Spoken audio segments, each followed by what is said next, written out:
nataka kuendelea kuicharge. Ndio hii charge tu.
People always makes an occasion special.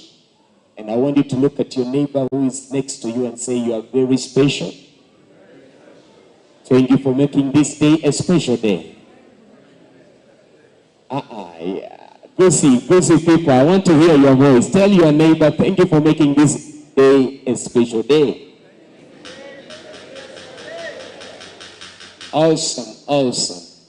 Ambassador Obadiah, the hero that has really resounded all the way from this village to the entire globe this month, is highly respected. And that's why I do believe we are here. He is a true definition of what we know as hard work.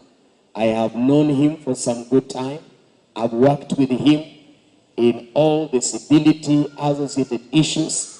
And I want to say that this man is a true leader who exemplifies what servanthood means, what humility means, what honor means. And I believe that's why we are all attracted to his community, and more so to the special people that are here who are going to be honored. The values of this community have already been well represented by Ambassador Obadiah, and we salute you, sir, for the good thing you have all been doing for the sake of this community and also for the global family. I want to say that you cannot consistently be whom you are not. When we see you consistently being you, we know that you are you. You are not a fake person. You are you. And there are people here that are seated, gathered in this very meeting, that have demonstrated that they are individuals who are not fake in the society they live in. They are outstanding in what they do and who they are. And these are the people that are making us today to gather in this very place so that we can recognize them. They are a true expression of possibilities in communities. Beyond the victory and the award that you're going to receive, I want you to understand that it's a call to serve more. I want to talk about I Change Nation after those remarks that I have made. What is I Change Nation? Or you may be there and asking yourself, these people that have come from all the way United States of America with I Change Nation, what are they exactly doing in our community or our land? Let me say this. I Change Nation was founded by His Royal Highness Sir Dr. Clyde Rivers with a sole mission of bringing back the lost art of honor and building a culture of honor that recognizes individuals throughout the world who have exemplified extraordinary humanitarian efforts in whichever jurisdiction and field of their service. These people have effectively changed lives, and they continue to change their nations. And I Change Nation is dedicated to honor such a people and such organization that have shown that every life matters and that nobody is a nobody. So we are here gathered because there are people in this community that have demonstrated this, and they are going to be honored. I Change Nation is the largest building culture of honor organization. As we speak right now, it is in over 154 nations, committed to influence communities, nations of the world, through the golden rule, as you can see here, and through civil and honorable dialogues. His Excellency Sir Dr. Clyde Rivers, being the founder and president of I Change Nation, and the acting representative to the United Nations in New York for the Interfaith Peace Building Initiative, that is the IPI, and the United Nations Department of Public Information, the DPI. Sir Rivers is a World Peace Ambassador for Universal Peace Federation with special consultant status for economics for the United Nations. Due to his global impact, Sir Rivers has served at large as ambassador of the Republic of Burundi. And may I emphasize, he's the only American who has ever served in an African country as an ambassador. So you can imagine what kind of heart he has for those African brothers and sisters that stand out outstandingly in what they are doing. And I believe that's why we are here to celebrate them. He has also been recently appointed as the King of Development in Ghana last year. Sir Clyde Rivers has one guiding principle which he has taught us: looking for good in others. This is in order to establish a new culture where men and women will be in the business of finding good in their countrymen. And I think we have identified, and Obadiah went as far as identifying those individuals. In this very purpose, he appointed His Excellency Dr. Reuben West as the special envoy for I Change Nations. Dr. Reuben West has a global mandate of identifying leaders globally who are not just different in color, in style, in culture, in faith, but whose differences leverage to make greater difference in the entire world. We are all here not just to be different, but I believe to make a difference. And as I request all of us to stand to bring this special envoy, I want to say one thing concerning this man. He's a man whom your encounter with him will always bring a solution. He's a man whom I have worked closely and I've seen that he doesn't know what a problem looks like. He knows how solution looks like. And I want us to stand up in honor of this man who has dedicatedly loved Africa and more so Kenya. Let me say this, Kenya has received more awards than many countries in Africa because of this man and his love for Kenya. So as we stand up, it's now my singular privilege and my greatest honor to bring to us the special envoy of I Change Nation, His Excellency, Dr. Reuben West. Let's give him a good hand clap, an African hand clap. You can do better than that. You can do better than that. You can do better than that. With a shout, with a shout, with a shout.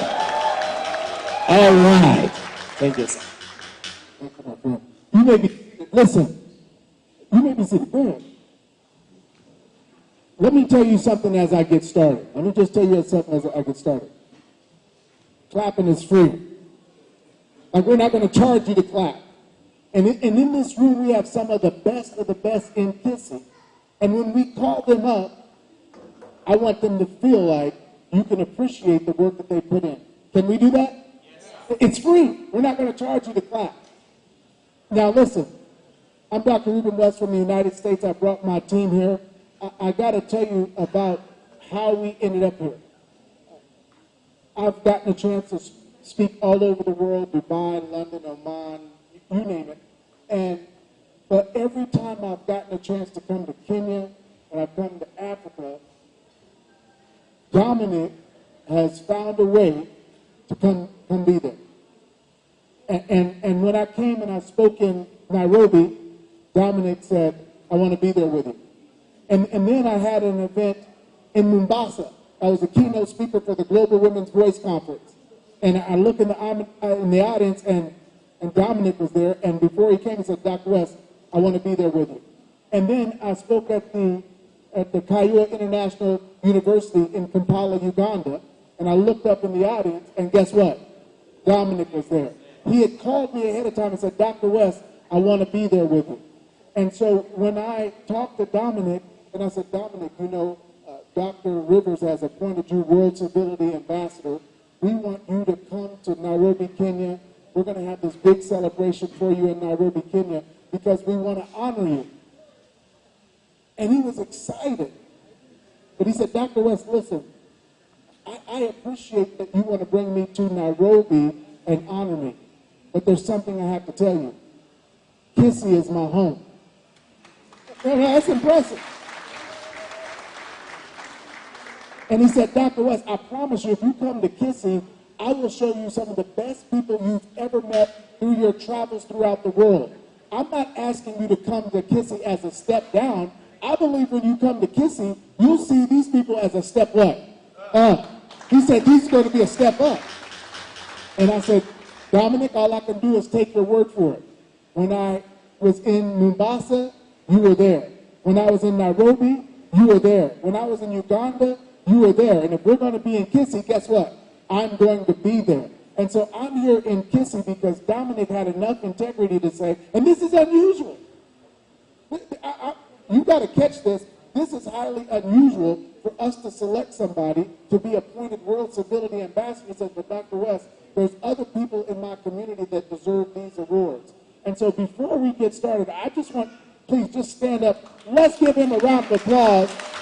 Wait, stop. No, I'm not talking about that. I'm talking about somebody who got you in the room. You understand? Somebody who said, it's not enough to just honor me. You've got to honor the other people in my community that are equally as good as me or even better. That's who we're applauding for. So let's give him a hand. Give him a hand right now.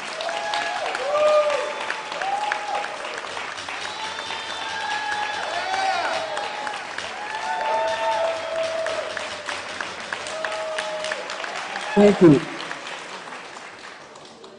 I've traveled around the world. That's highly unusual. Dominic, thank you. We appreciate you.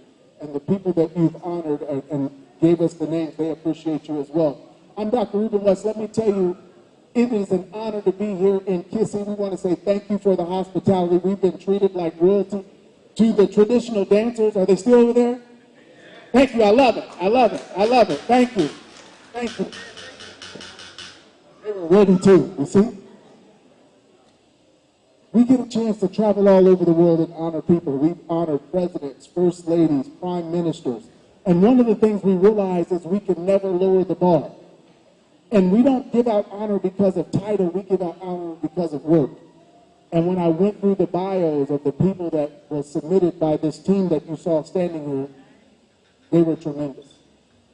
The work that's represented in this room equates for thousands and thousands and thousands of hours of work that was given selflessly and tirelessly to improve the community and the people that were around them.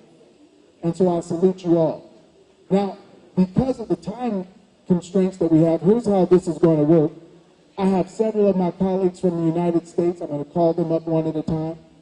We're going to go through the awards. They're going to talk about the awards that they'll be presenting. And then they're going to read the award. Then Ambassador Winnie is going to read the names of the award. We're only going to read the award one time, and then we'll award each person that's going to receive that award. So we're only going to read the award one time, and then we'll award each person. Now, as they come up, we want to make sure we capture this. So what I'm going to have everybody do is, what I'm going to have them do is, as we get started, I'm going to just have them move the podium to the side.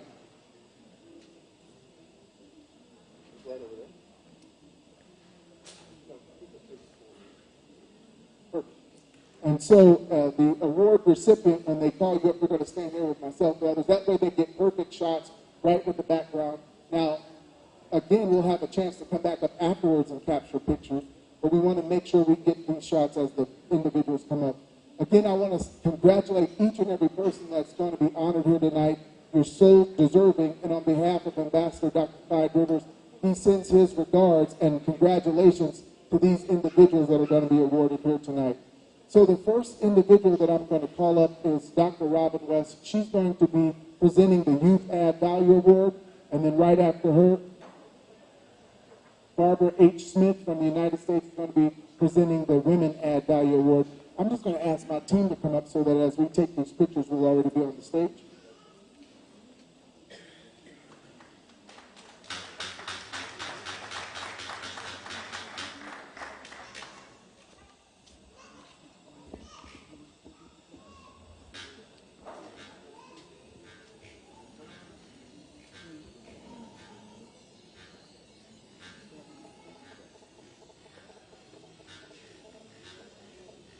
Hello, everyone. Greetings. Thank you so much for having all of us here. We appreciate you, and thank you so much for all the hard work that you have done. The award that I'm giving out is for the youth. And this is a very phenomenal award because this is for the youth. This is the youth in your community that said, guess what? I have to do something to change things. This is not for an adult. This is for your youth. This is for the youth that are coming up. This is for the youth that sees that there needs to be a change, that I need to make a difference. This is a phenomenal award that goes to the youth in your community. This award is for the Youth That Adds Value Recognition Award. Generation Leaders, we, the governing body of I Change Nation, hereby recognize you as a role model to the rising generation who will bring their value, culture, and ideology to the growing nations around the world. Your diligence and fortitude to learn an ever-changing system has allowed you to bridge the gap for current and into our future climate and cultural resolutions as our next generation leader. Therefore, it gives us honor to acknowledge you as someone who is making a difference within a human society and a nation's building process with the Youth Add Value Award.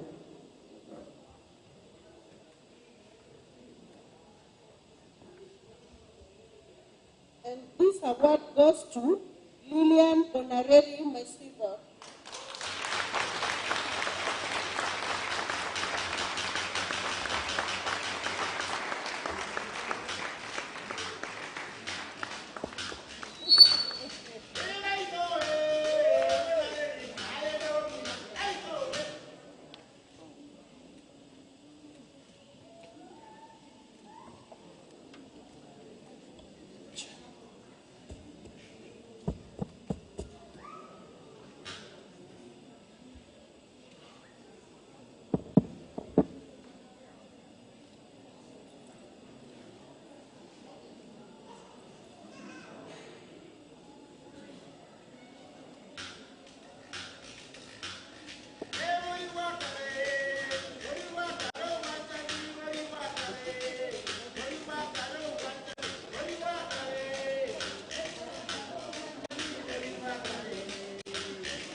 And the next award goes to Duke Maiga Odiba.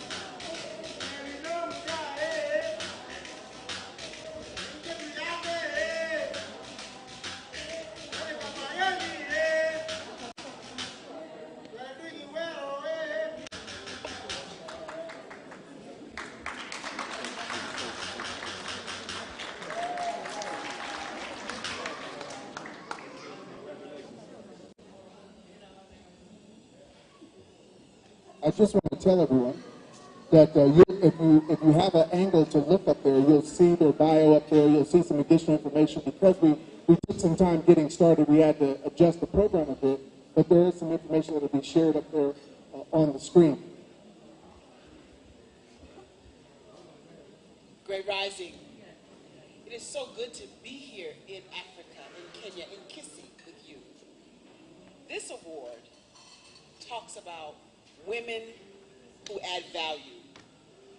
Now, I know many of you have heard the expression, behind every good man is a woman, right? Hey. Have you heard that? Well, I'd like to tell you that the reason that women stand strong is because they are the backbone of the family. When it comes to, come on now, when it comes to taking care of things, there's a story real quickly about a young woman who was married to a very handsome man. And he went to work all day and she was at home. When she welcomed her husband home, she said, "I'm going to go to sleep now." He said, "And so am I."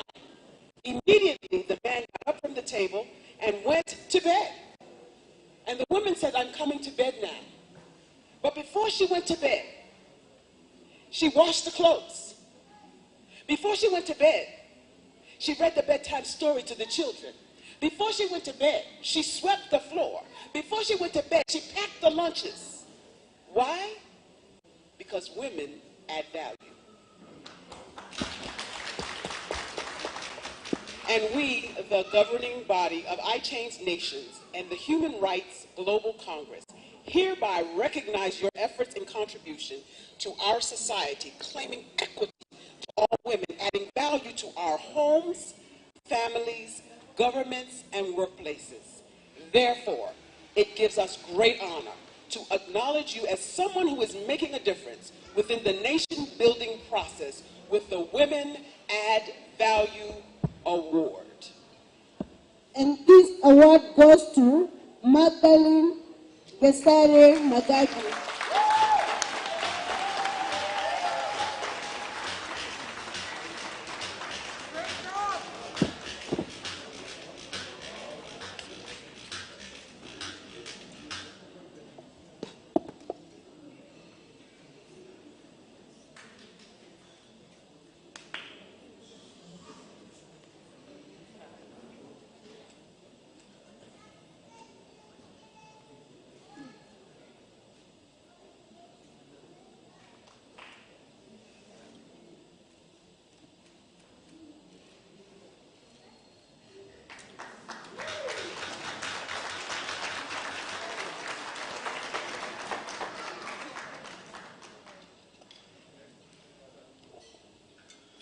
The next award goes to Pamela Kintu.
The next Women Add Value Award goes to Shairoz Shamji.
The next Women Add Value Award goes to Caroline Nyasetia.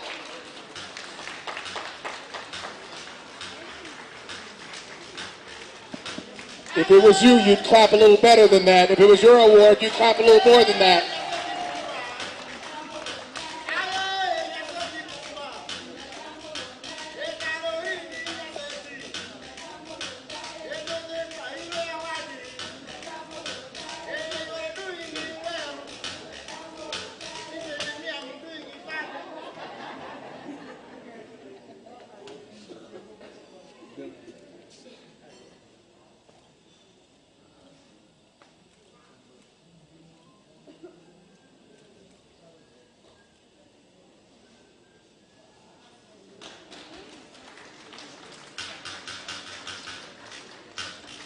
Let's have one more hand for all the women who received that award. Please give them a round of applause.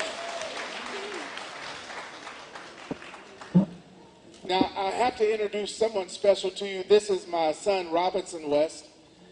Robinson just turned 10, and the reason we took him out of school to be here, two reasons. Number one, I always want to introduce him to people that are doing amazing things. Now, let me tell you why that's important. Let me just tell you the story real quick. Teacher was at the board, and she wrote 2 + 2 = 4. And everybody just looked. Then she said, okay, 4 + 4 = 8. Everybody kind of shrugged their shoulders. 10 × 10 = 100. And they kind of just sit there. And she said, okay, watch this. 4 + 5 = 11. And they said, no, that's not right. She said, well, what about this? 3 × 3 = 13. And they said, no, that's absolutely right, not right. And she said, I know, but every time I did something right, no one had anything to say. But the minute I did something wrong, everybody has something to say. And so if you guys had done something bad, if you had made some mistake, it would be in the paper, it would be in the news. We wouldn't have to tell them to put it there. They would put it there on purpose. But when you've done something excellent like you've done, people overlook it. And so instead of having my son see all the athletes and all the entertainers, I want him to see community leaders that are stepping out and doing great things. And as a matter of fact, my son, he is launching his initiative. After this, right here, we're going to change this banner. We're going to launch his initiative. I'm just going to have him tell you about his initiative real quick, please. My initiative is a safe place to play, and I'm building the playground in the Nunguni village, but I can't take all the credit. The people that take all the credit is the people who actually put in the work and put in the hours and worked on the playground, and I want to thank them if they can hear me, but I appreciate everything you guys have done, and I also wanted to say all of you are amazing people, and keep doing the good things you guys do.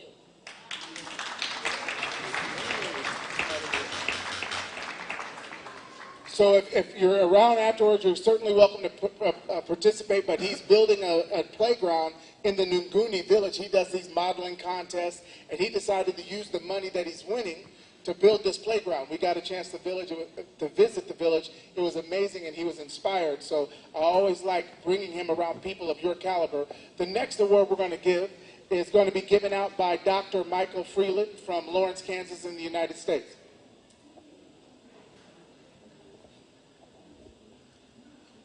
Somebody heard you. Somebody heard you. What does that mean? Let me help you with something. There's a lot of times in our voices they need to be heard. There's a lot of things that need to be said. And a lot of times we have these conversations around people that we know, people that matter to us. But sometimes that's just not enough. We have to be able to get the word that we need to see in change in our communities, within our children, our businesses, to the right people. So that when they take the message that you have, it has the impact for them to speak to other people and get around the table where the change and the difference can be made. So today, I'm honored to give these names of a few. I'm going to hand this off to Winnie, but I'm honored to give this award to the regional statesman.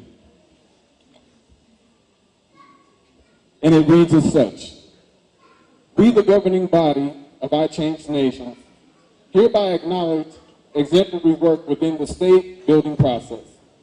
Your wisdom and ability to direct important public issues regarding humanity has positioned you as a regional statesman within your territory of operations. Congratulations towards your success on becoming a localized influencer as a regional statesman.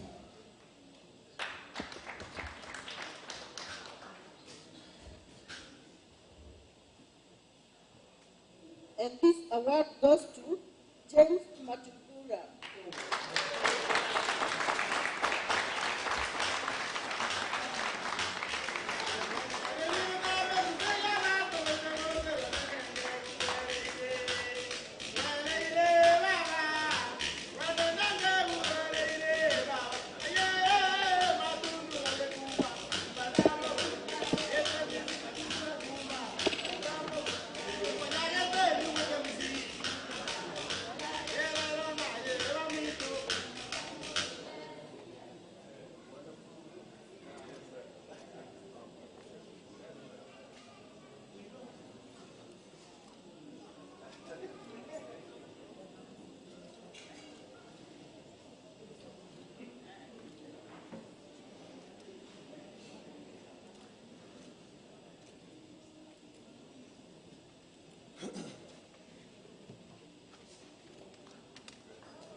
The next regional statesman award goes to Andrew Sivuna.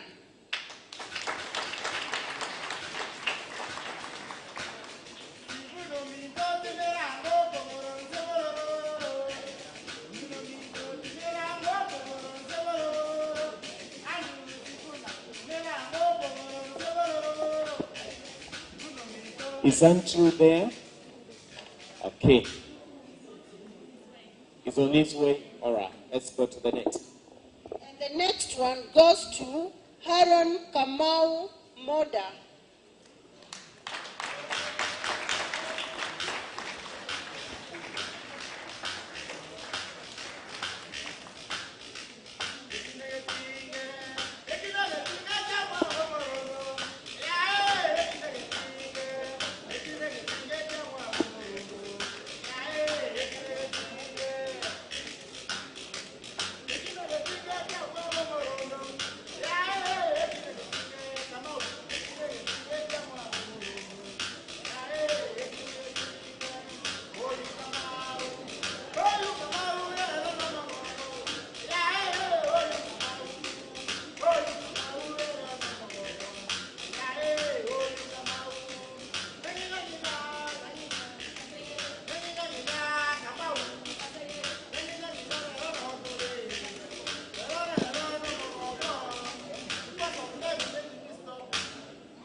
I know I'm trying to do everything.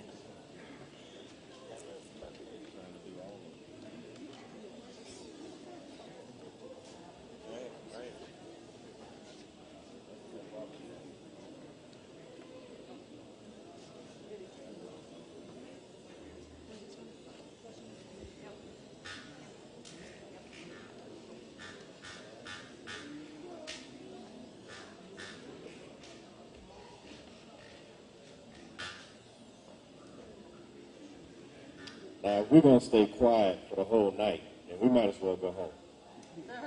Because we're here celebrating a lot of individuals that are not just leaders. They don't just lead from the front. They don't just lead from the back. They are in your community walking side by side with you every day, leading and fighting the fight with you. Now, me, myself, when I was growing up, my mother always said, son, don't forget you're a leader. I walk out the door to school like, yeah, whatever, Mom. But it was many years later that I realized what she meant. Not are you just a regular leader. In some communities, there are servant leaders. There are individuals that their whole mission is not just to serve themselves, but they're here to serve you and your community. That's why I would like to help recognize some of those individuals as our community ambassadors. We, the governing body of I Change Nations, recognize your devotion and commitment towards serving others in the efforts to enhance the value of people within your community. Your value-based principles and leading by example has contributed to this success.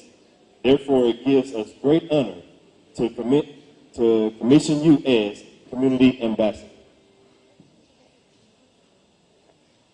And this award goes to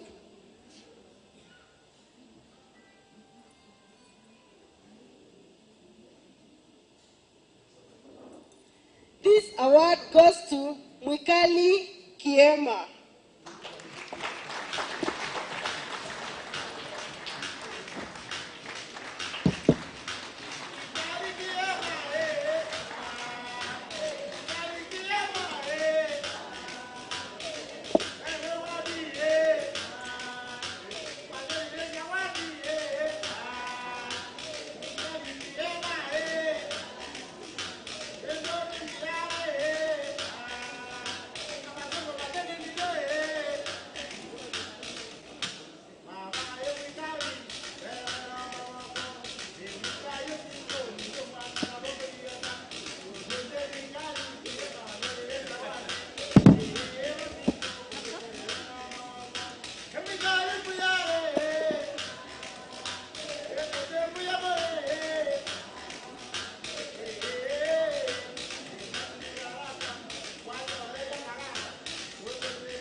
Thank you. The next Community Ambassador Award goes to John Okubo.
The next community award goes to Maduku Make.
The next Community Ambassador Award goes to Ruth Kwamboka Kibwage.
The next Community Ambassador Award goes to Magdalene Mwembi.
Well, I have the privilege and honor to present this award and talk about it. Now, there are certain people that have been nominated, and I believe this is a divine nomination. These are people that have capacity to give you soup without you giving them ingredients of that soup. These are people that are able to bring fire even when you have not given them that which should bring about fire. I have the honor to speak about distinguished leaders, men that have created path. They have stood out of the crowd and created a path for others to follow. And I Change Nations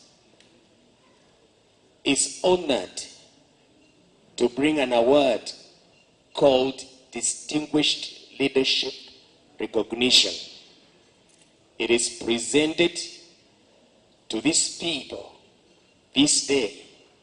We, the governing body of I Change Nation, hereby approve you to receive our Distinguished Leader Award. Congratulations towards your success on becoming a global influencer. Distinguished leadership. Ladies and gentlemen, distinguished leadership recognition goes to Walter Bichaga Ogido.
Distinguished Leadership Recognition Award goes to Edna Nyaboke Kagwana.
Distinguished Leadership Recognition Award goes to James Magada.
Distinguished Leadership Recognition Award goes to Jamaluddin Shamji.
Well, I think the person here wasn't there, but we want to ensure that he has gotten it.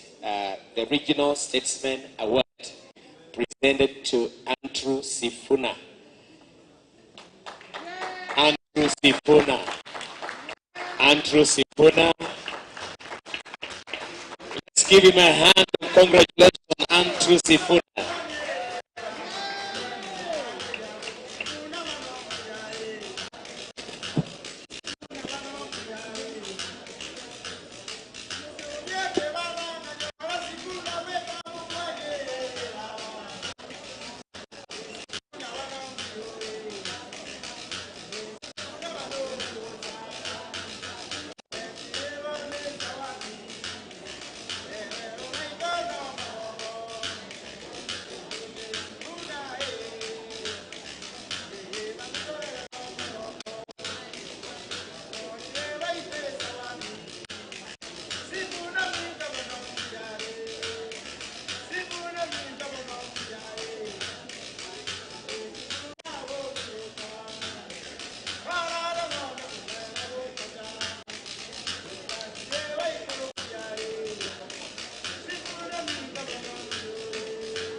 All right, here we go. Civility Imprint Award. Congratulations on being being a recipient of the I Change Nation, Dr. Betty Speaks Civility Imprint Award. I, Dr. Clyde Rivers, President of I Change Nations, wants to thank you for serving in a way that brings hope, respect, and dignity to the lives of others. Your commitment to serve is on display for the world to see. Your hard work and sacrifice is impacting individuals at the same time making the world a better place.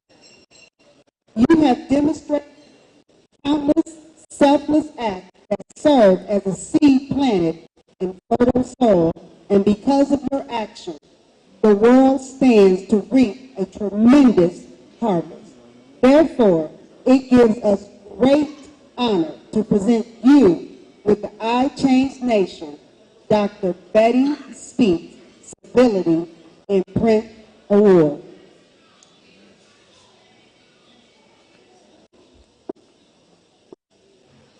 Civility Imprint Award goes to Gerard Makenye Ogwai.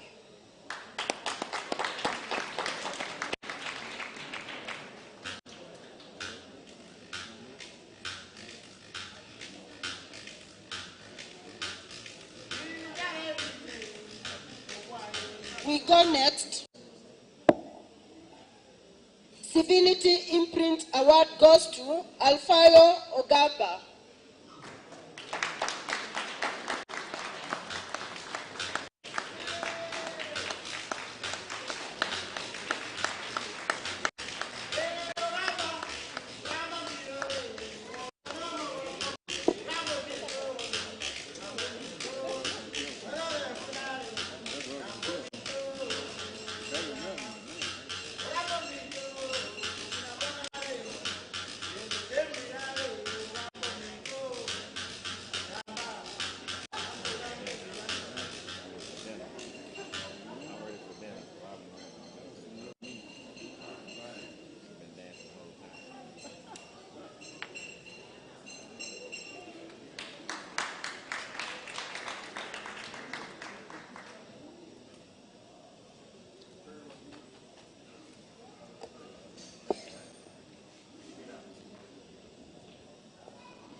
Civility Imprint Award goes to Albert Omali Otungu.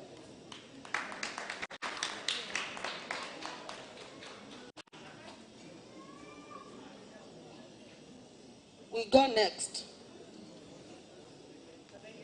Are they here?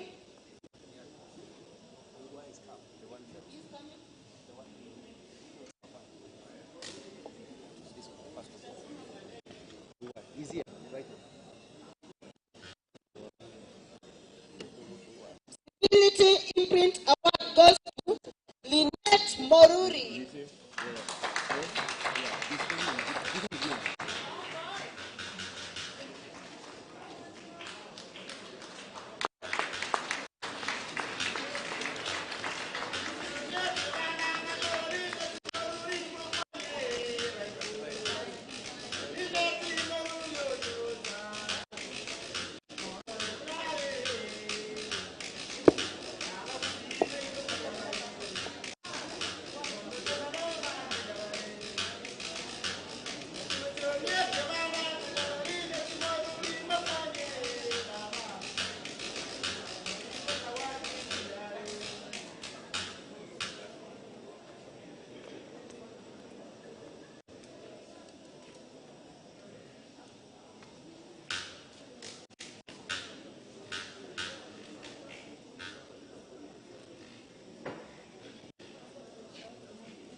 Civility Imprint Award goes to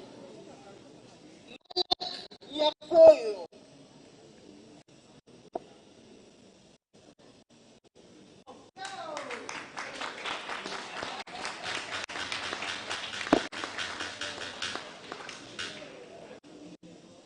he came all the way from Minnesota in the United States. Come on, somebody.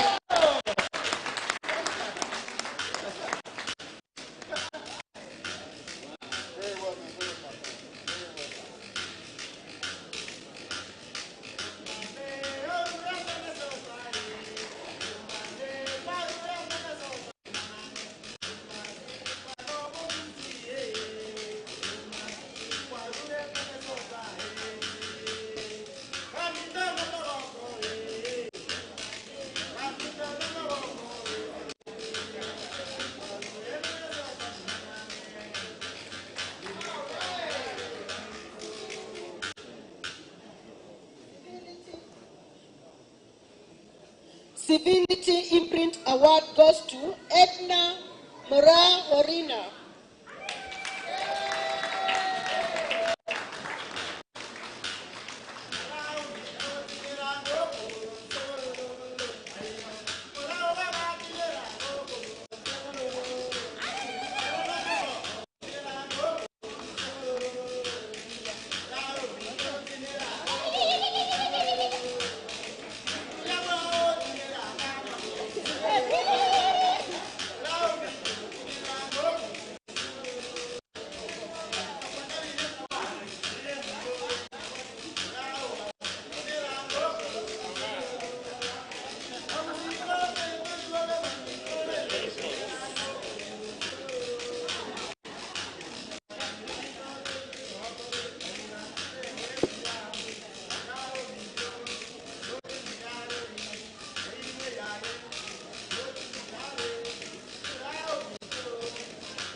Well, we understand that this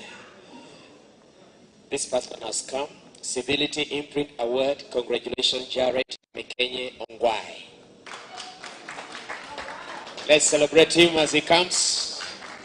Civility Imprint Award.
This next award is Dr. Tracy S. Ford International Thrive Service Award. Now, there's one thing to survive in a community of people when all around you looks desolate. But the people of Kenya don't just survive. The people of Kenya thrive. And so I am honored to recognize the person who is proudly going to receive this award. Thrive, in conjunction with I Change Nations, hereby recognizes you as a role model for women and your girls. Your proven efforts to both empower and inspire others and the people you serve. Your work provides connection, leadership, growth, and guides each individual to better versions of themselves.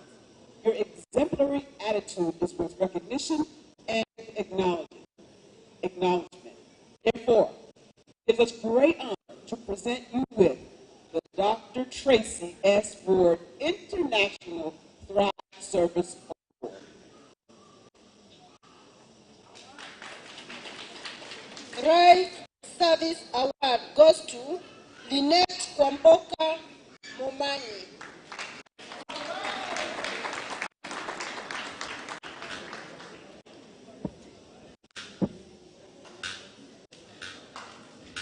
Is she here? Lynette Kwamboka. Is she there? Thank you. Next we go. Thrive Service Award goes to Maxine Buru.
Traveled all the way from Western Kenya for this award.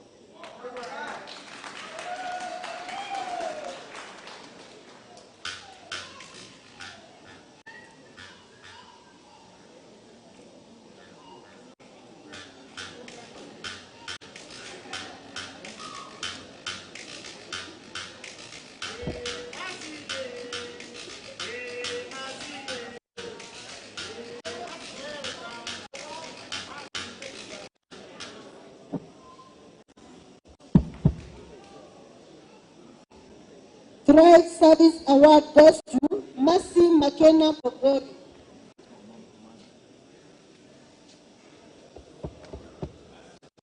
Maxine McKenna Bogoli.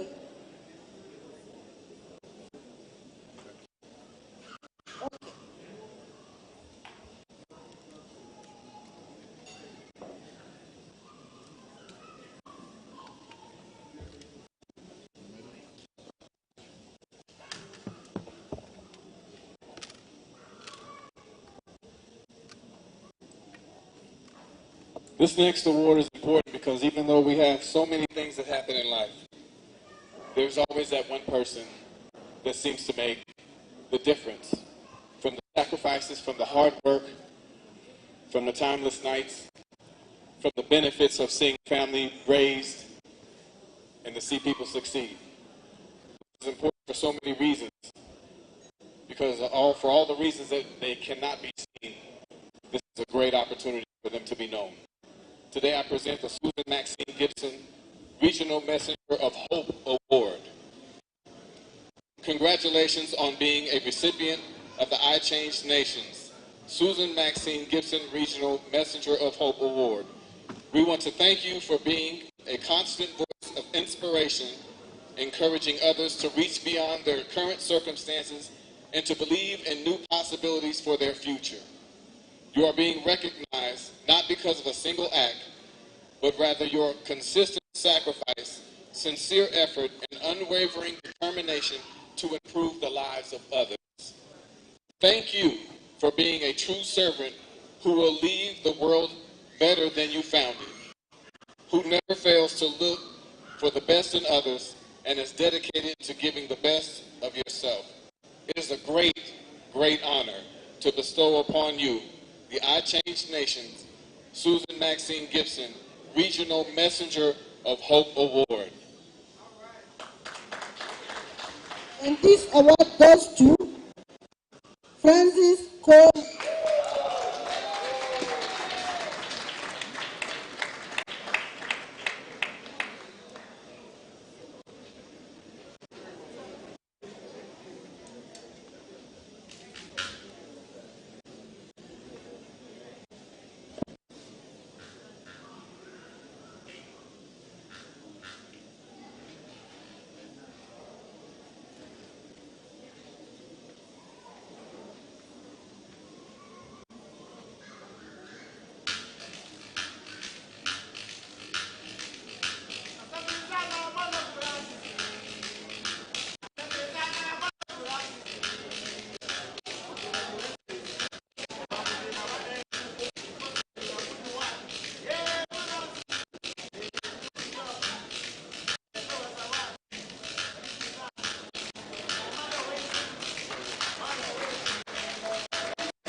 Susan Maxine Gibson Award goes to Kennedy Nyarieko.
Susan Maxine Gibson Award, Messenger of Hope Award goes to Dennis Nyabuga Nyabegera.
Susan Maxine Gibson Award, Messenger of Hope, goes to Gideon Nyambati.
All right.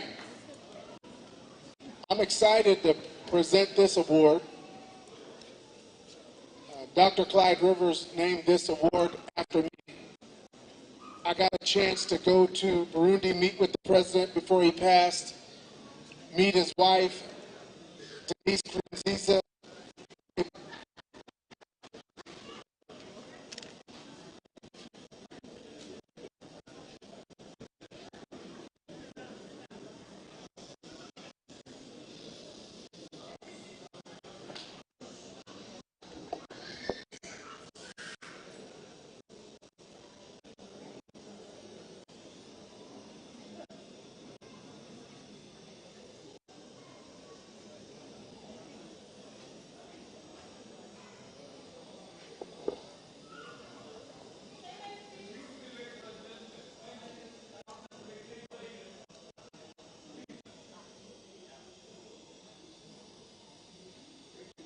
Thank you. I'm excited to give out this award because it's named after me. I got a chance to go to Burundi and meet with the president before he passed and interview his wife and look at her Ubuntu Foundation. And she received this award at the United Nations in New York. I also got a chance to present this award to the President of Congress in Guatemala. Here in Kenya, PLO Lumumba received this award. And so I'm excited for the individuals who are going to receive this Voice of Change award. And it reads as follows. Congratulations on being the recipient of the I Change Nations Voice of Change Award. I, Dr. Clyde Rivers, President of I Change Nations, want to thank you for using your voice to speak up for and to speak to others in a way that creates impact and positive change within the world. The avenue for change starts as potential and becomes chiseled into the hearts and minds of others through words spoken by brave individuals committed to bettering the world. Your integrity and character is on display by your willingness to advocate for others even when it goes against the status quo.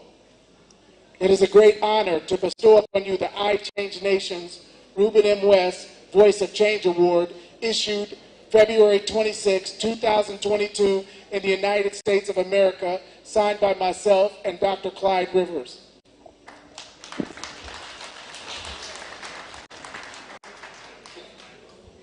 And this award goes to Henry Odeli.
Regional Voice of Change Award goes to Isaac Omwega.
Reuben M. West Regional Voice of Change Award goes to Cyprian Ratemo Pakia.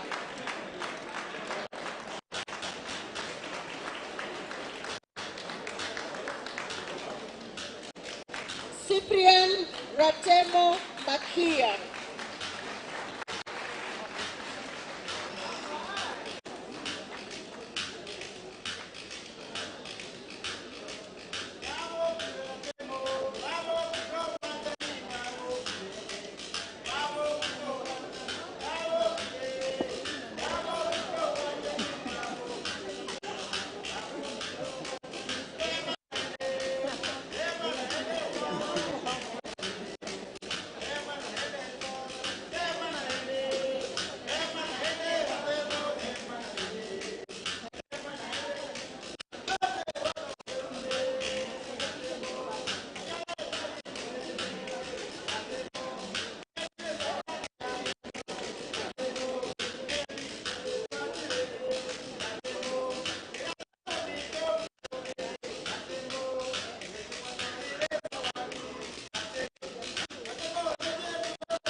The next Voice of Change Award goes to Nicodemus Osoro Okondo.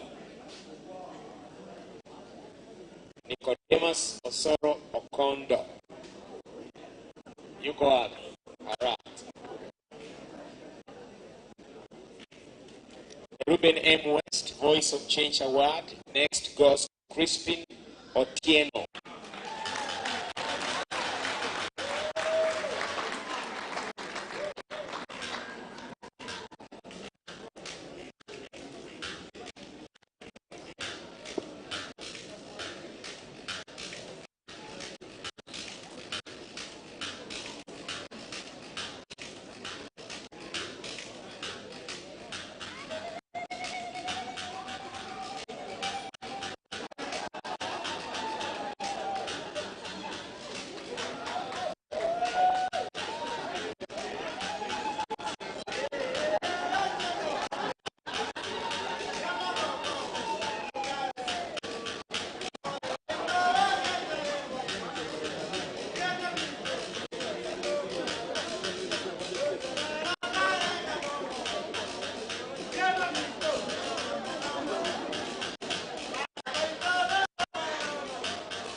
SLM West Regional Voice of Change Award goes to Duncan Machuka.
All right, we're down to our last award.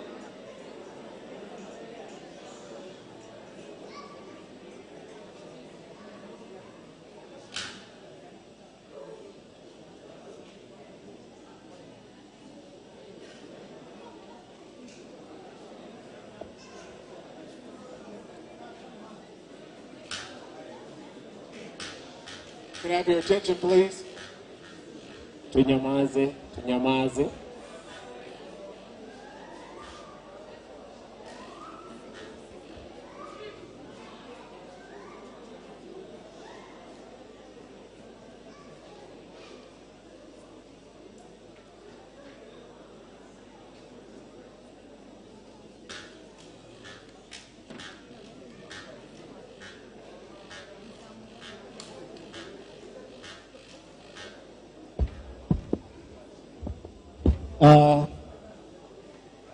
Hebu tuone kama tuko pamoja. We are out of this station.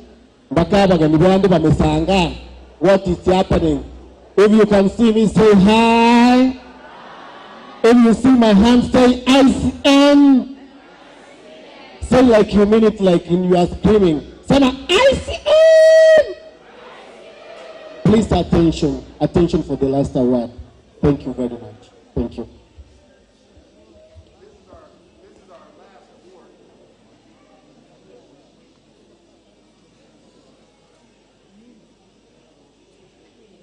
And this award is going to the individual who brought us here today. So before I even read the award, I'm going to have this individual come up. Dominic, please.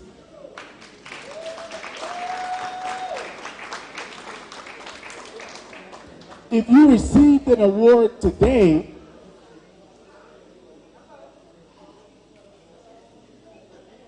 one thing I learned is that if you don't set the standard up front, you have to keep setting it.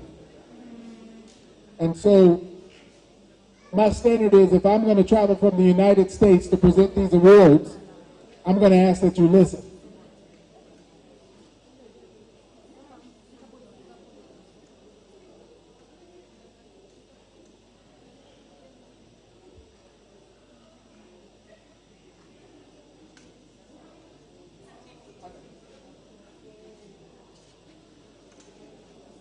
This award is going to Dominic, and it reads as follows.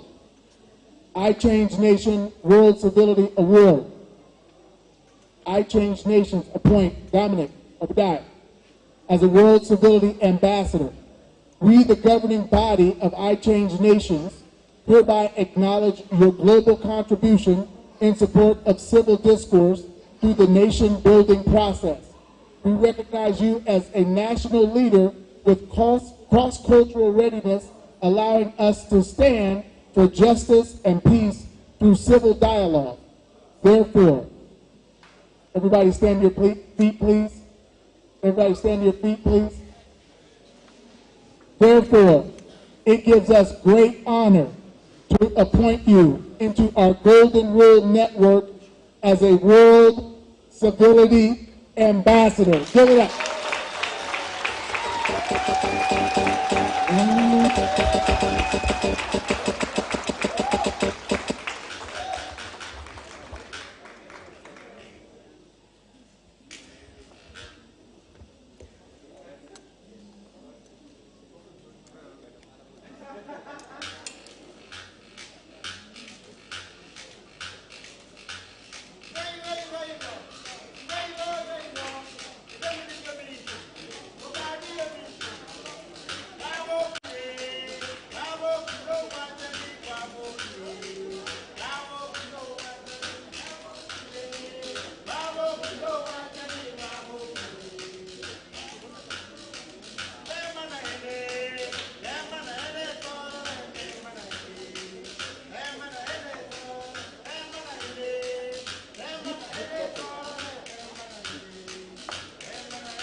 Haya basi tuchukue picha kwanza.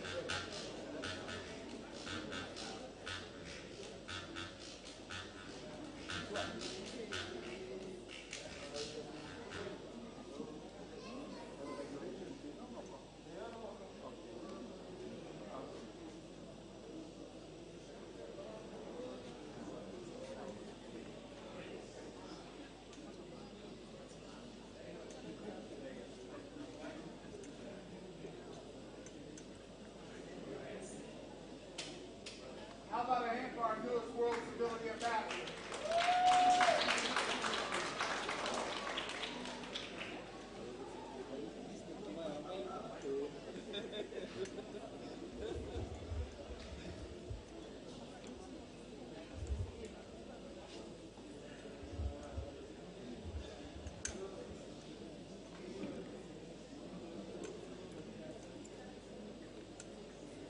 Ladies and gentlemen, favor ain't fair. Grace is when you get something you don't deserve, but by the grace of God.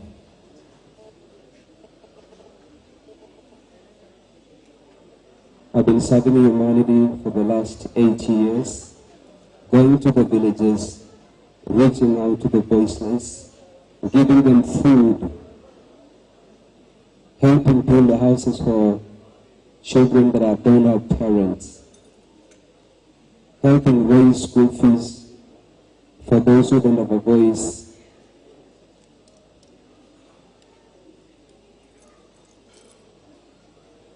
It is not my doing, it is a passion to serve humanity.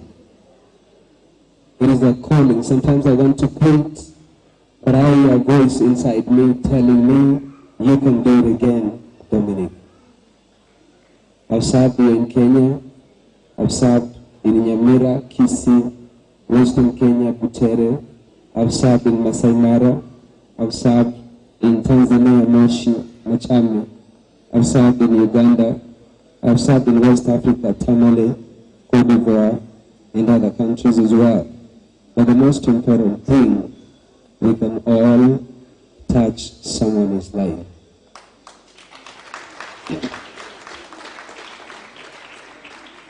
I never saw this coming, but I dedicate this award to to all of you. Can you clap for yourself? Finally, this award I was awarded as a Civility Ambassador in Gary, Indiana, USA in the year 2021. But I would not travel because of COVID.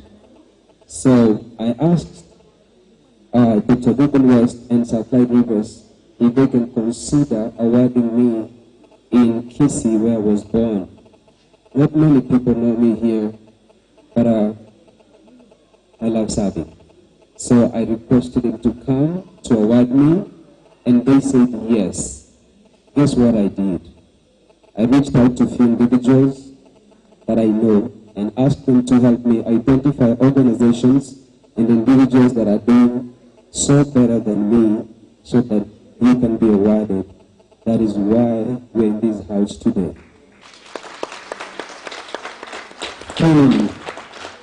Finally, allow me to appreciate the President in absentia, Sir Clyde Rivers. The man who serves to pray humility with the fear of God, you can always serve as well. He's not in the house, but I want to say thank you, Sir Clyde Rivers, for founding I Change Nations. And then, Dr. Reuben West is a brother, a mentor, who inspires me on a single day. Every day I look unto him to help me, elevate me to the next level, but he tells me, look unto God. And finally, my family, my wife is in the house. Can you come over? My wife and my children are here with my sister. Thank you, my family, for supporting me. Please come so that people can know you. And then my bishop, Bishop Ken. I came to Kisii. I was born in Kisii, but I moved to Masai Mara. I worked there for 14 years. When I came to Kisii 5 years ago, I was a stranger in the land I was born. But it took me and fed me spiritually. I hold you, Bishop, and my Bishop. Thank you so much. So, my daughter is the first one to receive Youth Add Value Award by the same organization last year in July. She's an ambassador too for supporting for standing against FGM. So thank you everyone, and may God bless you. My wife, I could not do anything without your support. Every time I move around, you tell me, honey, you just go, God is with you. I say today, thank you. My son Antonio, I love you so much. I leave you behind serving people, and sometimes I take them with me to show them how to serve humanity so that when they grow up, they will also serve. Anita, the sky is the lower limit. God is our guide. Thank you, and God bless you. My sister Eileen, she has traveled with me all the way to Nairobi. She's a special teacher, teaching sign language. Thank you for what you're doing. You could have done that today. Thank you for what you're doing. Thank you for supporting me. May God bless you. And may God bless your husband. There's a bishop and with special needs right over there. Thank you, and God bless you.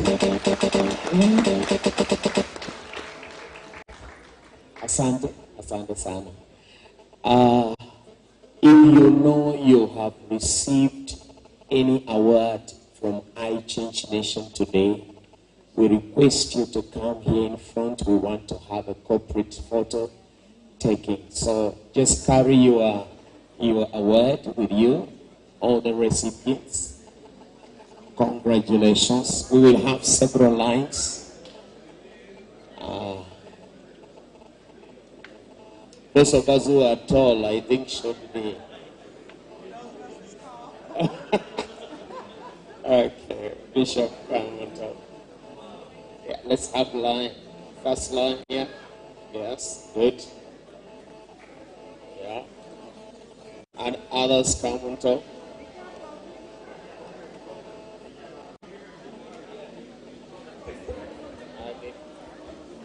Ensure you are in a place where you can show the.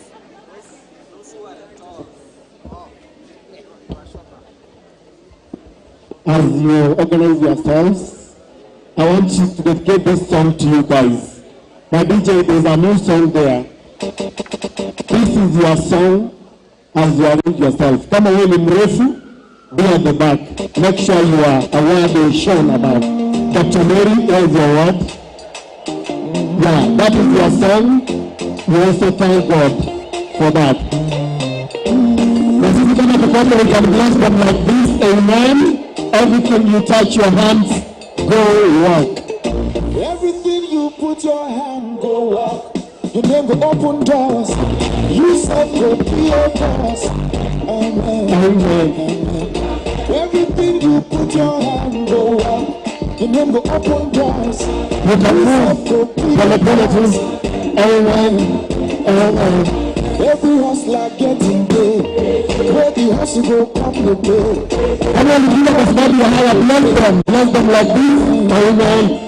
Amen. If you follow to your own, amen. God said go to his own, and flesh go come your bone. Amen. Amen. Amen. Amen. If you believe, thank you, say amen. Thank you.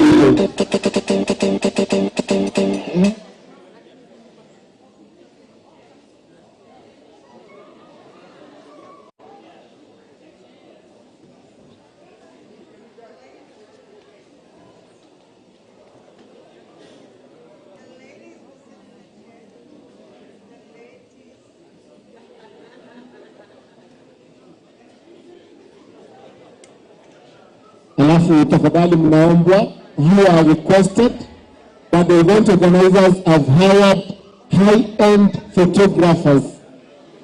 Give them chance. Ukipiga picha na simu yako ya Nokia 1200, please allow the international photographers to also do their job. Thank you so much.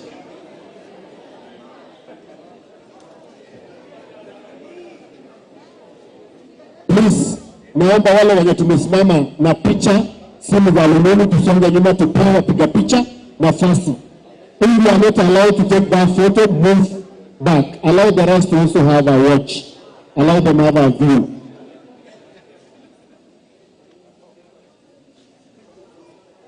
Watoto tafadhali, tuketi.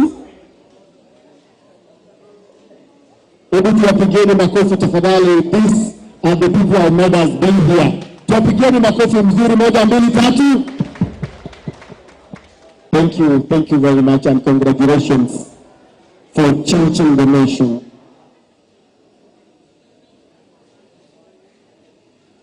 And by the way, you can still do more. I know some of you, this is the first time you are doing a black suit. Mnakaa poa, peaceful, you're looking good. Yeah? People, Daktari Kibu, thank you, congratulations for everyone. When you are done,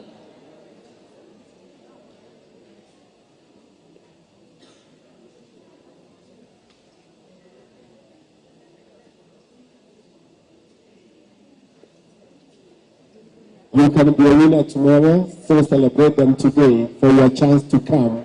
Pigeni makofi tafadhali kama, yeah, that's the way you open your doors when you celebrate the winners.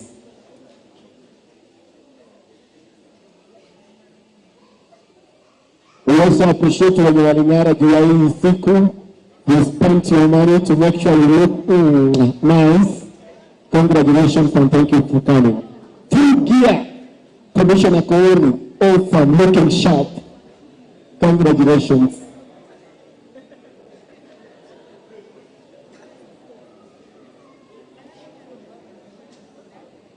Mkimaliza mnatuambia when you are done, please you let us know. Sasa hiyo ni ya magazeti, that is going to the news. Crispin, you are a photographer, you are going to appear in the magazine for the first time. You've been making us appear. So please smile for the magazine for us.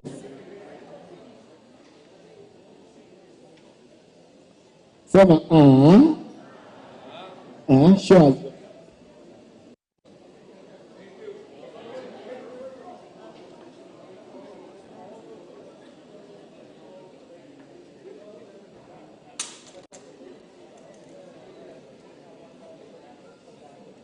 Thank you very much. Tumeelewa.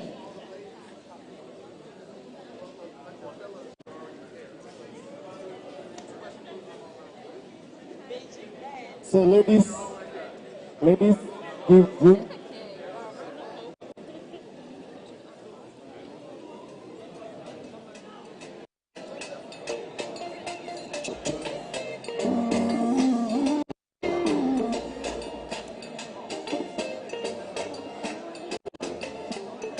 Everything you put your hand go up. You never open doors. You said could be a boss. Amen. Amen. Everything you put your hand go up. You never open doors. You said could be a boss. Amen. Amen.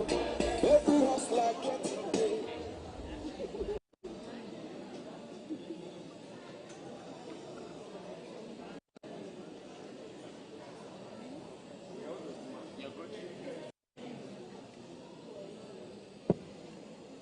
Enda mmeng'ara. Si wameng'ara wako smart Tuwapigeni makofi. Wanafanya kazi mzuri. That's why you are looking good like this. Continue serving humanity. Thank you. Now it's chance for the ladies. Now ladies. Awesome, Dr. Maganda, Jones. Congratulations all of you. Ingenian Group. Director Ndori, congratulations. You all deserve this award. Asanteni sana.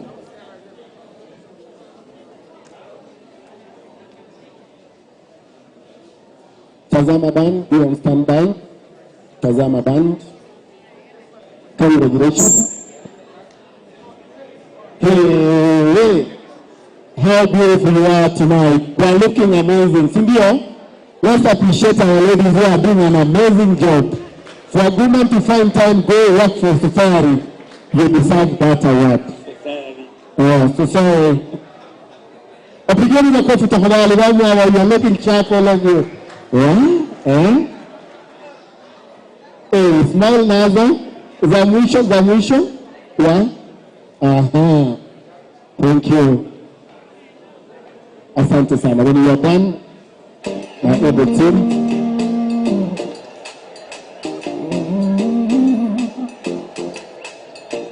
Asanteni sana.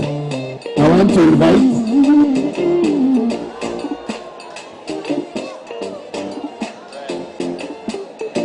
everything you put your hand go up. You never open doors. You said could be a boss. Amen. Amen. Everything you put your hand go up. You never open doors. DJ, thank you. You said could. Thank you. I want to call ICN family for this wonderful photo. ICN family, please come forward for this photo. The ICN family. ICN family, and thank you for finding time to be here. This is an amazing place to be. ICN family, please. This is your photo. Kuja mbele. ICN family.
Thank you very much, and thank you for finding time to be here.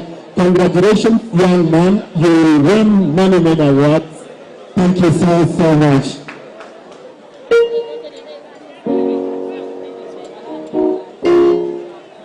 Dominic wanted kindly join this photo for you. Yeah, you are the host.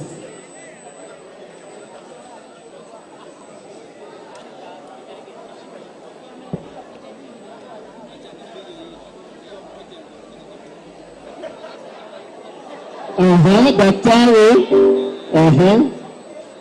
Dr. Juma lazima wajue, they must know that you also represented as well. Thank you, Daktari.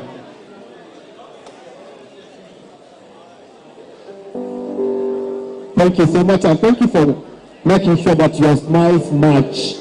Asanteni sana.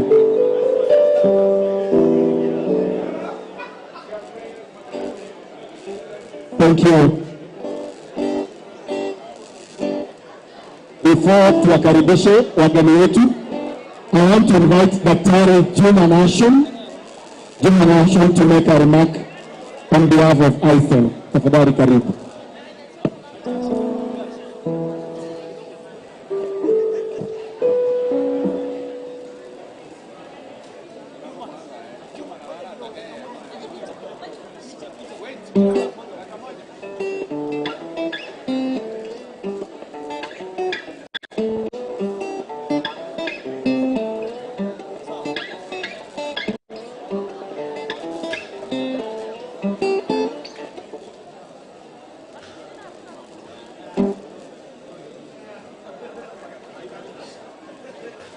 Attention please for 1 minute. Dr. Juma Nation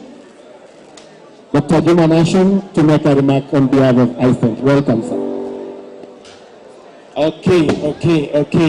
Jamani, kama uko, hebu fanya hivi tu, uko sawa? Asante. Now permit me to say this on behalf of iChange Nation. We are so grateful first to Ambassador Obadaya, together with the steering team, that has given us a great success today. I want on behalf of iChange Nation to say congratulations. Go see people. May God bless you. We will come again. Thank you. Guys, a round of applause, show of appreciation to Dr. Juma. Tupigeni makofi tafadhali. Thank you so much, Daktari. I now want to invite Daktari Okibo. Dr. Okibo is going to lead us in the awarding ceremony. Daktari, please come forward. Help us award our visitors. Thank you. Thank you so much. Tutulie tafadhali, tutulie kidogo. Tafadhali tutulie kidogo. We are getting to the end of the entire ceremony.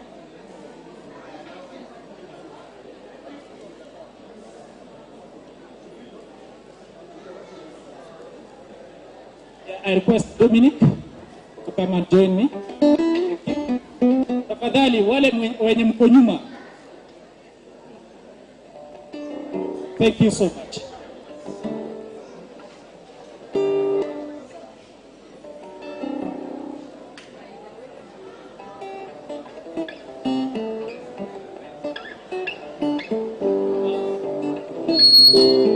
I'm humbly requesting that each of us be seated so that we do the last activity as we leave this place. Tafadhali. Ebu mkae tafadhali, ketini tafadhali.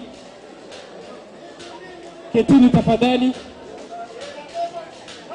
Najua mmefurahia sana. I know you are very happy, but please, we are finishing this. Get seated, please.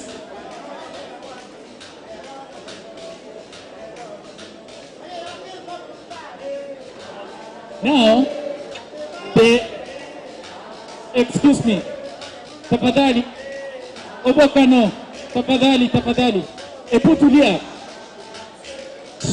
tafadhali, tulia. The function is still on. Now we are at the last bit, and for this time we are going to recognize the visitors who came in and gave their awards to the awardees. And we are going to honor them with a gift that they remember from this land of Matoke. So I'm going to call upon those who are going to receive the gifts and those who are going to give them the gifts. I'm going to start with Madam Winnie Joy. And as Madam Winnie Joy comes in, I request upon Bishop Nyarieko to stand forward to give the gift to Madam Winnie.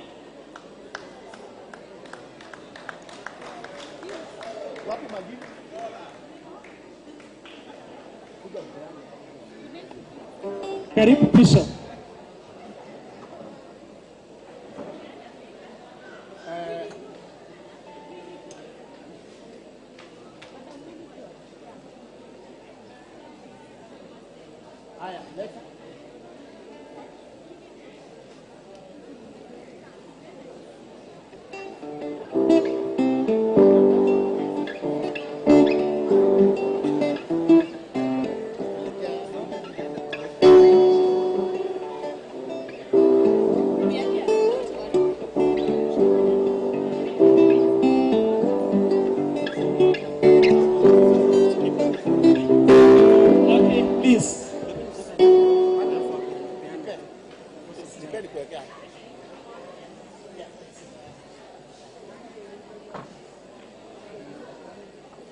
Now, Bishop passed the gift.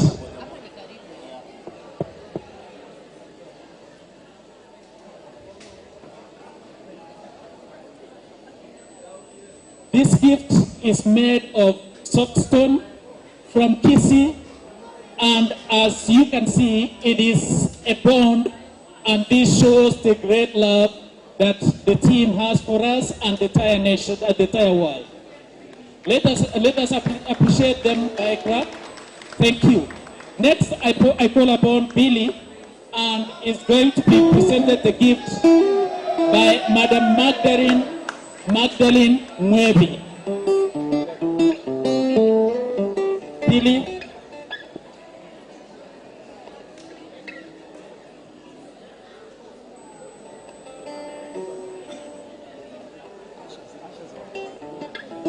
Next, I request upon Commander Francis Coley to be on standby and is going to present a gift to Barbara.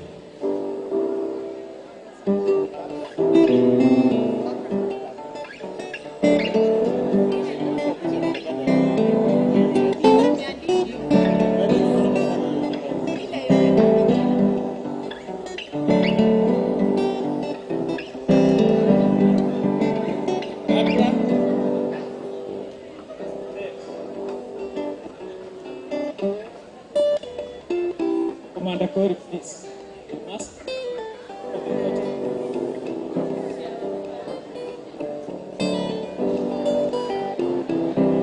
Next, I call upon Juma to be on standby and Madam Pamela Kintu.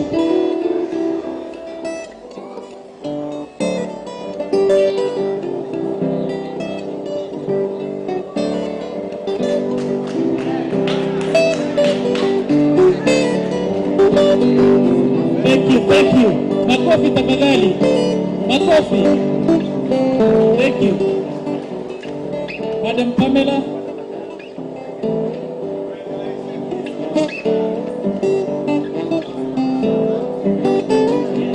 This is Juma, the gift presented by Madam Pamela Kintu.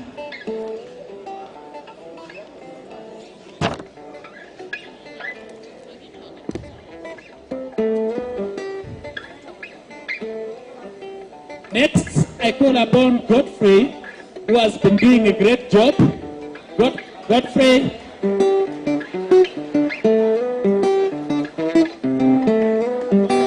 And I call upon Magdalene Gesare to stand forth to present the gift. Godfrey, great man.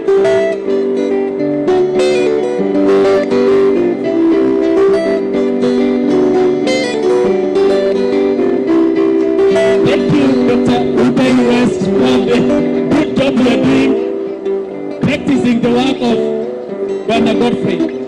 Next, I call upon Dr. Mike Freeland.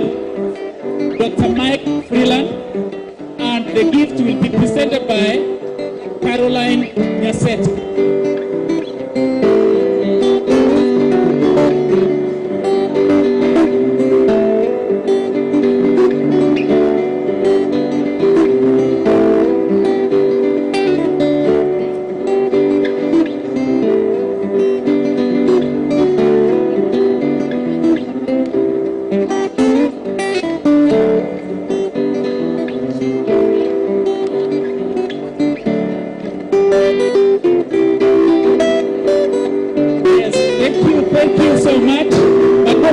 tafadhali. Thank you, thank you. Next, we appreciate the great man, Robinson, stand to the stage here. Clap for him as he comes up, the great boy. Now, Robinson is going to be honored and ought to be given the gift by Mzee Matundura, the chairman council of elders. Mzee Matundura.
Reuben has received the Kisii coffee, and this is a special coffee, and it has been given not only to her but to other guests as well. Remember the Kisii coffee, you are going to feel it. Next, in absentia, I call upon Veronica Bae, and we are going to call upon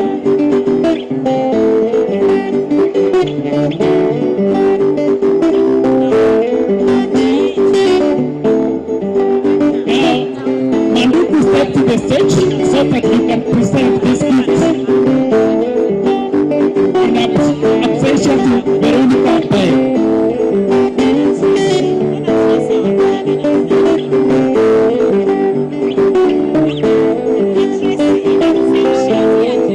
Next, in absentia, Tracy Ward, and I call upon Bwana James Maganda to step to the stage so that you can present the gift. Barbara, on behalf of Tracy, come and receive the gift.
tafadhali tuliza kidogo.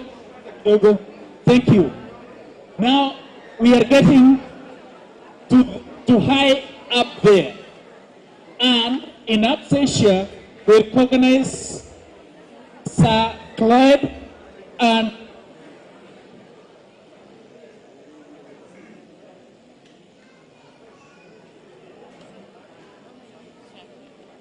Sir Clyde Rivers and Dr. Reuben West will step forward to receive the gift on his behalf. And now I call upon the police commander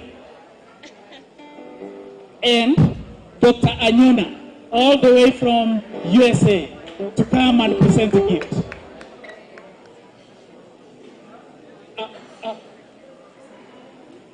Madam Edina, come to this side, please.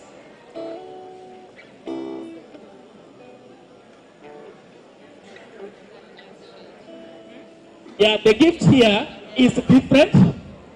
This is a shield, and a shield for Africa, you know, the many days ago, it was used for defense. And the spears were meant for the purpose of making sure that people are protected, and also to safeguard the community and the people. And we applaud the entire team for the good work that you are doing. Commander, present the gift.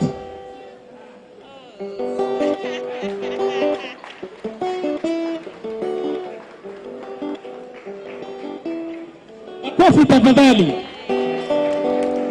Tupige makofi ya nguvu tafadhali. Thank you, thank you.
Okay, thank you.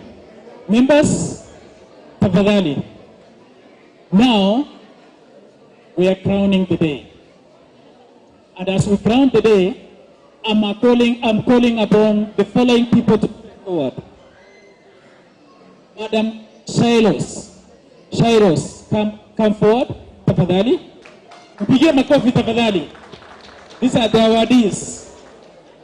Bishop Kennedy Nyarieko, step forward, tafadhali. Thank you. Crispin Otieno, tafadhali. Thank you. Edna Kangwana, step forward. Pastor Nyabuga, tafadhali, come forward.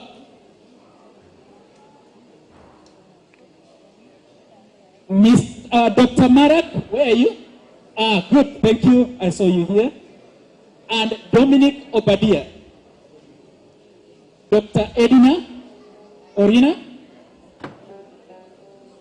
And Magdalene Gesare. And finally, Ruth. We have Ruth. Where are you? Thank you. Come forward. To the entire team, the guests, the awardees, and the visitors who came to witness all this. This team has come here to recognize the envoy who made all this happen. And I request each and every one of you to stand up as we get to be informed about the gift that is going to be presented to Dr. Reuben West. As he comes forward, I request Dominic Obadia to give us the presentation about the gift. Dominic.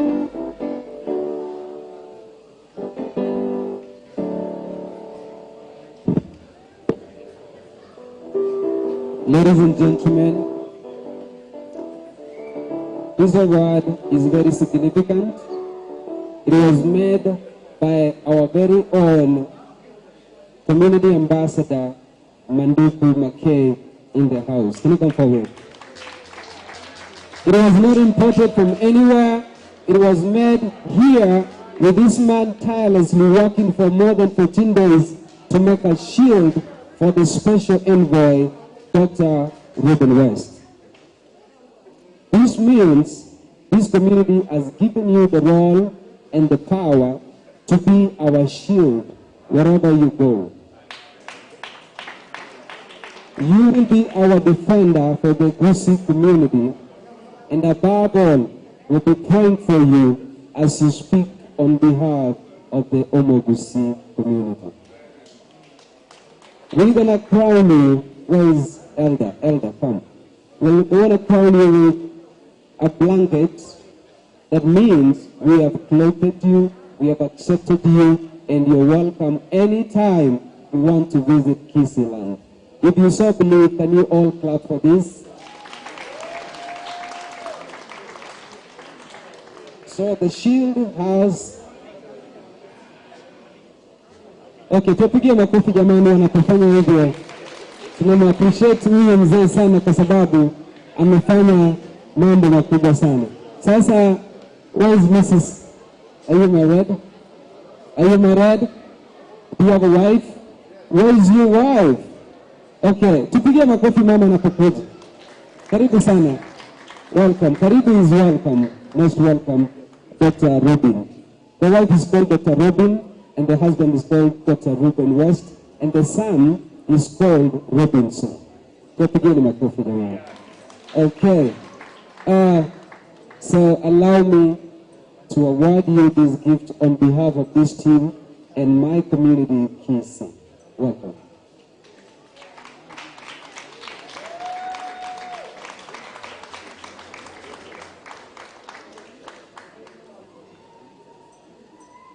Okay, now Dr. Reuben is together with the family and they have the Maasai shukas.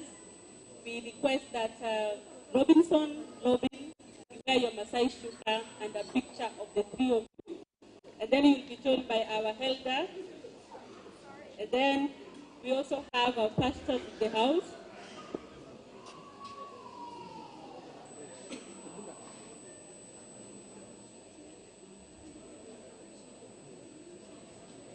The others, you just move aside. We want a picture of Dr. Reuben, Dr. Robin, and the little Robinson, just between them. Don't go. After that,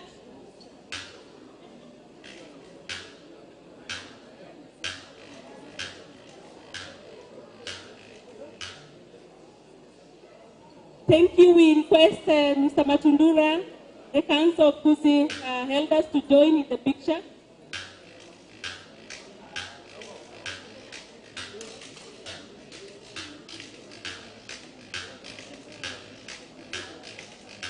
We request Bishop Nyariekon and Pastor Kennedy Nyabuga to shield them from sights.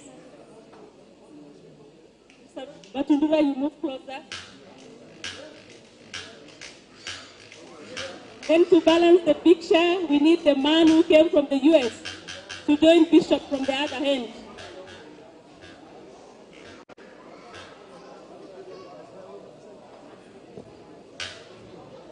Now that you have done all of you, please now join. Ladies to be in front, Christine, Ruth, Daktari, join the photo.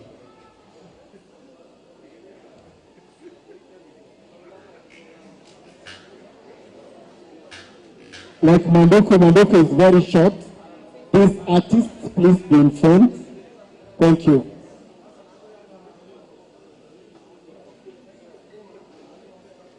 Hawa ndo wanaweza fanya tena tuletewe award. Tuwapigieni makofi tafadhali. This is a honor. Asanteni sana. Thank you. Manduku, is that the best smile ever? Awesome. Now done very well. Asanteni sana and congratulations. Tafadhali tuketi. Asante. Now, okay, you got that? Now, ICN family, if you received your gift, please be ready to come for this photo. Get your gift ready and let's have a group photo. Put on your Masai shuka around yourself. Please, Dr. Robinson, remain. If you received an award, ICN family, come forward. Put on your regalia.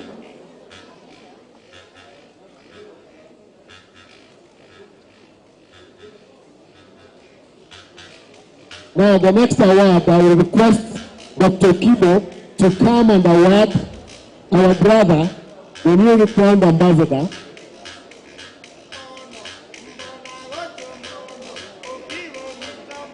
The ICN family is going to award. The ICN family is going to award our brother Dominic Obadia. What is the award?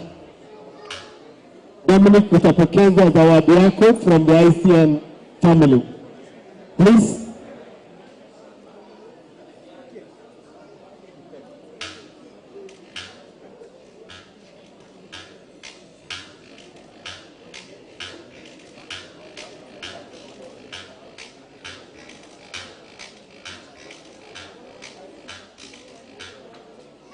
To receive before the whole of this family, our host today,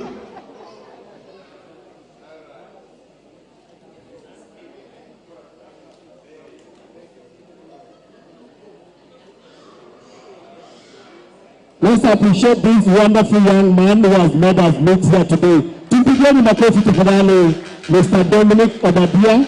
Congratulations, my brother, and thank you for making us proud.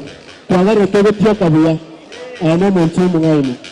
Ukapete gesongo gesongo, Kenyerere. Congratulations, bro. Kizungu Kinyerere. That means we must pray for him to be moving higher and higher. Asante sana. Now let's now place with our gifts for a photo.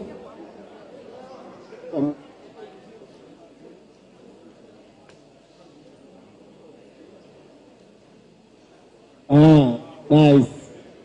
Show the world what you've received from these wonderful people of Kisii. Made of soapstone, the bond between you and us will remain forever. Yeah?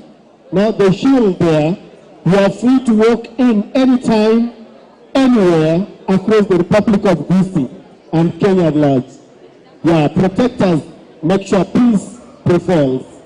Tuwapigeni makofi tafadhali wanaporudi tuketi. Thank you so much and most welcome. Tafadhali naomba tuketi. We are going to have Madam Edna Kangwana to give us a vote of thanks. Alafu baadaye nitamwita Pastor Nyarieko aweze kutongoza kwa maombi. Tafadhali karibu sana madam.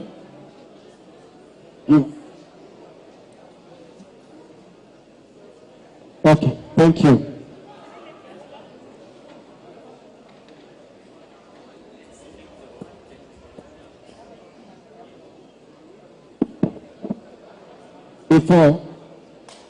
Before you give a vote of thanks, let's present this award. And Dr. Juma, my namesake, is going to help us. Well, let me call the special envoy, Dr. Reuben West, to come here, Ambassador Winnie. This award was supposed to go to somebody who was not there, has struggled, and it's just an honor that we have to allow the envoy to hand over to him. Civility Imprint Award, congratulations, Albert Omari Otungu. If you have arrived, please. Are you there? Thank you.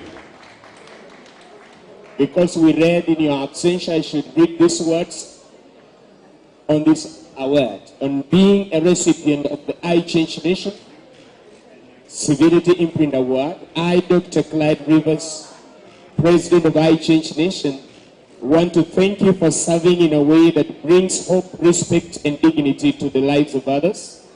Your commitment to service is on display for the world to see. Your hard work and sacrifice is impacting individuals and at the same time making the world a better place. You have demonstrated countless selfless acts that serve as seeds planted in fertile soil, and because of your actions, the world stands to reap a tremendous harvest. Therefore, it gives us great honor to present you with the I Change Nation's Dr. Betty Speaks Civility Imprint.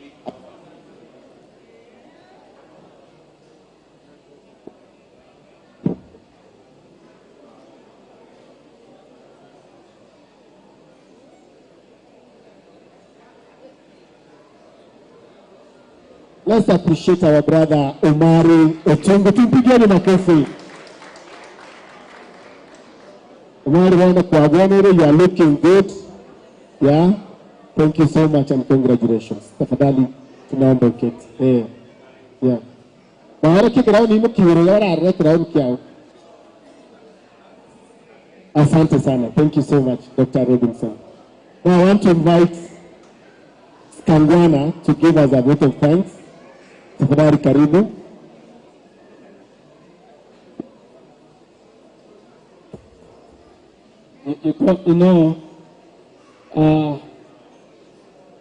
You not only welcome women to take over, men should take over and welcome them to serve us with nice things from this globe. Our guests here in Africa, we value and protect our wives and women. It's my pleasure to welcome my sister here to appreciate the work done by us and you. As the first police officer to receive this award, mine is just to say, welcome Waziri, and say those beautiful things you have for us today. Ama mnaonaje huyu mtoto? Si yako sawa? Karibu mtoto wetu.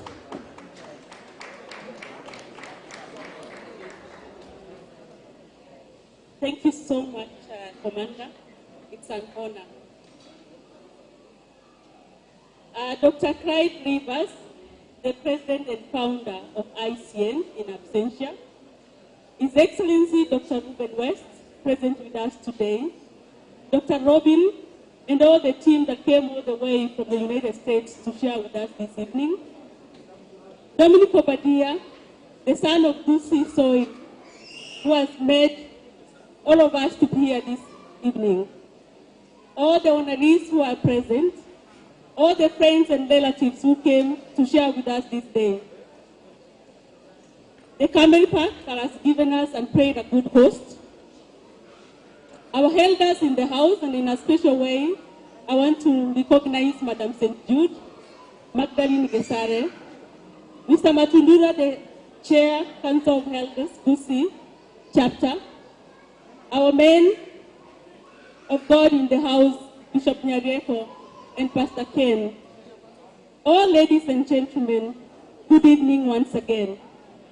Praise God. Praise God again. I am here with a simple task to say a big thank you. I was told, and I've been told, that it's in service that we find ourselves. And I'm very happy that today it's a testimony that all of us are taking home. That one man, so tiny and little, Dominic Obadia, can turn the world and make it a beautiful place like it is this evening. It's in the small things that we do that Mother Universe becomes a place to celebrate. And if we are looking for a better future that is sustainable, fair, and equal for all of us, we have to give ourselves to serve. And we have to serve from the inner part of us. All of us human beings, we were created. And we are told that when we were in our mother's womb, God knew who we were. He knew us by our name, and we all got a purpose. Today, we have received an honor. It's not because we are the best. It's because of grace. And it's because it's a seed that has been sown inside us to do the very best that we need to do. For me, personally, it's a challenge to do better. Dr. Reuben West, I want to tell you, when my brother Dominic came, I got a list of 150 people.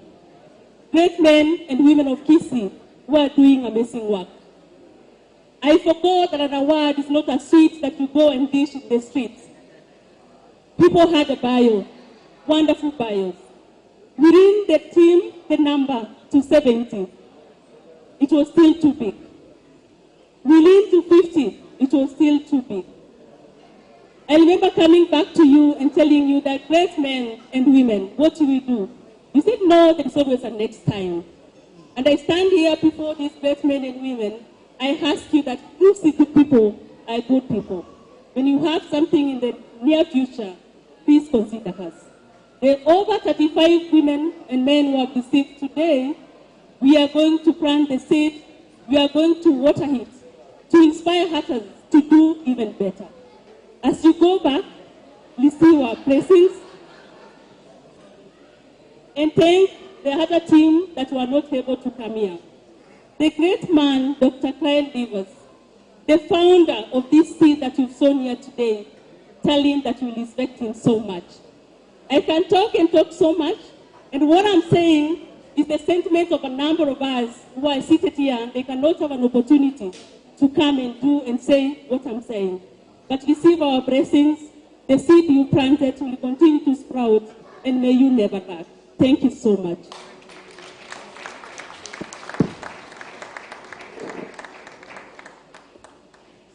A round of applause to that wonderful lady. Thank you very much. Allow me, our visitors are communicating some Latin. Murochenga banyarukawa bago kwana singing to the school. Ene songe kito kwana besonya betanete kuminyakaraso akere muntu bepigipi. Koromokia ira bana baite school hallelujah. Bari gara tanga masomo na ara gara twana Reuben. They are saying, may you be blessed as you go back. Thank you very much. Now, before we pray, we will allow our visitors to leave, led by Magadim Gisare, Edna Kangwana, Mr. Dominic Obadia, and Dr. Kibo will lead our visitors to where they are supposed to be. The rest of us will remain behind. Tukunatazama Band will give us some nice entertainment. Before I finish, let me appreciate all of you for finding time to be here. My brother Reuben Nyambana, who stood in for me, thank you very much for the good job. Kisii Hot TV, we are live on YouTube. Asanteni sana for the wonderful job. Telmo Media, God bless you. Boy Media, Mungu awabariki sana. Our lead photographer working for ICN, Mr. Godfrey, may you never lack. My DJ, our host DJ for Camel Park, DJ Sue. Oh, wonderful job. Our traditional dancers led by Obino, the Obokanalist. Yes, and the Obokano. Don't leave before you do a jig using that traditional Obokano. I am Moms Kenyan, the Africa's finest. God bless you. May I now invite Pastor Dr. Kenya Rieko to give us a prayer.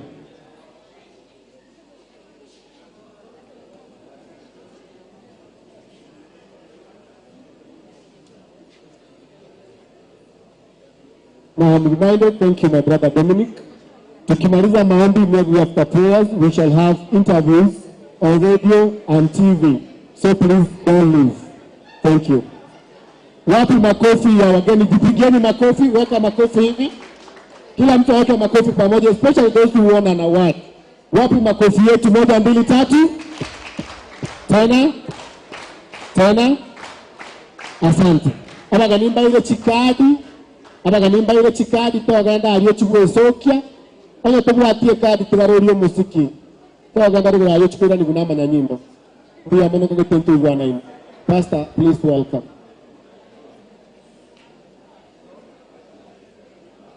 May I request all of us to stand for prayer, please. And silence, please, as we pray, all of us that are in here.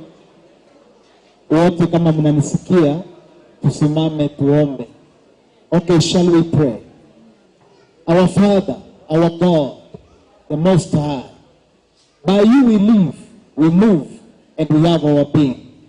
We want to thank you for this great day and for the blessing of this day. Thank you for the success of this occasion and this award. Father, I ask that your blessing be upon all that are here today, particularly our guests who came all the way from the United States. I pray your blessing be upon them. As they travel back, may your presence go with them. I want to pray for the president of ICN and the team. Bless them mightily. And I pray for all of us that receive an award, that God, we shall be able to touch lives and change lives for the glory of your name. Father, your word says, we are blessed as we go out, we are blessed as we come in.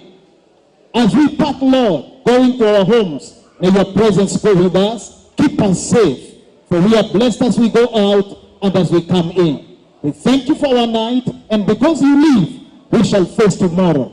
In Jesus' name we pray, and we all said, Amen. What a round of applause to our pastor. You see, when you depend on God, look him on the suit, glasses. Hey, watu wanaomjua Mungu hakuna kuzeeka. Now I want to invite our visitors for an interview. Please come here, all of us. ICN community. Tazama, you have all the time to entertain us. From now to around 10. So be preparing yourselves. We are doing an interview. Dominic, please you help us do this. Yeah. Daktari Juma, please saidiane tufanye hiyo interview. Na tusiende, let's not leave, tuache wageni wetu nyuma. Please let's wait. Daktari, tungoje kwanza, tusiende tuache wageni wetu hapa nyuma. We are doing a TV interview, please. Wale watu wetu akina Citizen, MTV, Ndizi TV, Yatemba TV, all of you present here, this is your time. Welcome aboard, my brother Bino Nyambane. Thank you.